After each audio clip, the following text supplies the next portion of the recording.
শীতের সোনারোদকে গায়ে মেখে ক্রিসমাসের আগে নিউ মার্কেট যাব না, সেটা আবার হয় নাকি? আর মুহু আজকে গেছে স্কুল পিকনিক, আর সেই সুযোগকে হাতিয়ার করে আমরা দুই কপতি চলে এসেছি নিউ মার্কেটে। প্রথমে ফুচকা দিয়ে উদ্বোধন কিন্তু হয়ে গেছে, তারপরে একটাই এগ মাটন রোল ভাগ করে খাওয়ার মজাটা অনেক দিন পর পেলাম।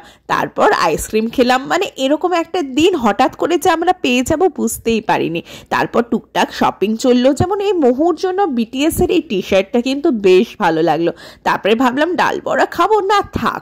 তারপরে এই কানের দুলগুলো দেখে এত ভালো লাগলো, 30 টাকা করে। ওড়নাগুলো কি সুন্দর, আর এই কাচের চুড়িগুলো রং বেরঙের রেশমি চুড়ি, কি যে ভালো লাগলো। অনেক দিন পর দুজন মিলে এতটা সময় কাটালাম, যেন ঠিক কলেজ লাইফের কথা মনে পড়ে গেল।